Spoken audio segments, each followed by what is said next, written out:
Hello everyone. Today we're going to start talking about chapter 23, which is going to start getting us into the Cold War, which is, I think, probably one of the most interesting periods in American history. Now, the Cold War will actually span several decades. It starts pretty much immediately at the end of World War II in 1945 and 46. And it will go all the way until about 1990 or so. So spanning numerous presidencies and several decades. And it will take on a lot of different forms. Ultimately, what we will get to talk about in this unit are going to be the first decade and a half or so, from 1945 to about 1960.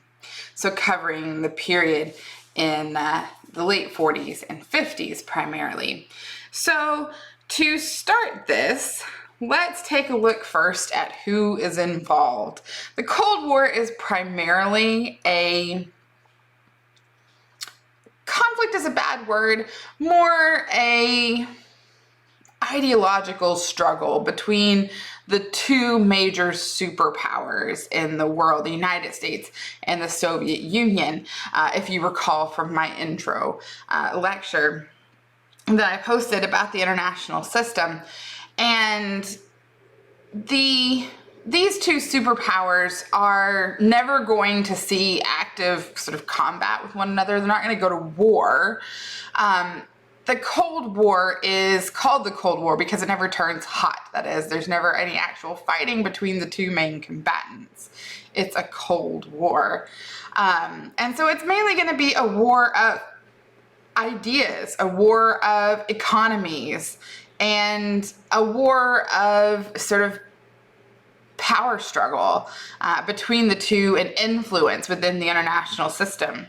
Now, each side measures their power differently. They each have different strengths, I guess you could say. In the United States, the measure of its power is really based on its economy.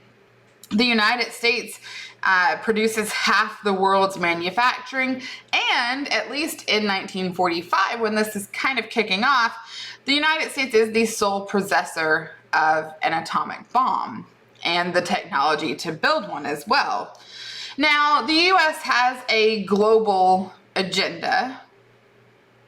American security is ultimately determined to be dependent on the security of Europe. That was kind of the lesson that we learned from the Second World War, is that the security of the United States is dependent on the security of Europe as well as Asia too. And American prosperity requires global economic reconstruction. We aren't our only market. We need other places to buy our stuff.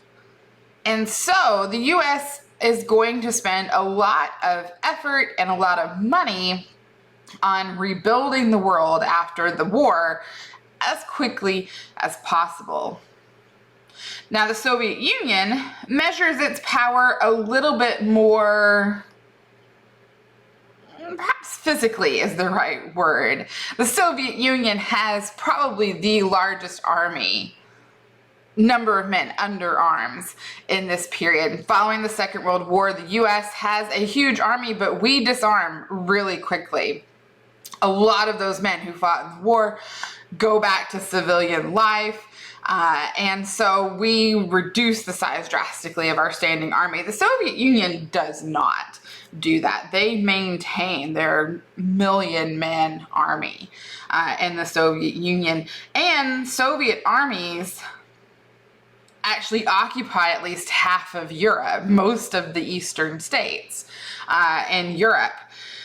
The effort that it took to defeat Hitler meant that the Soviet Union saw a massive shift towards modernity.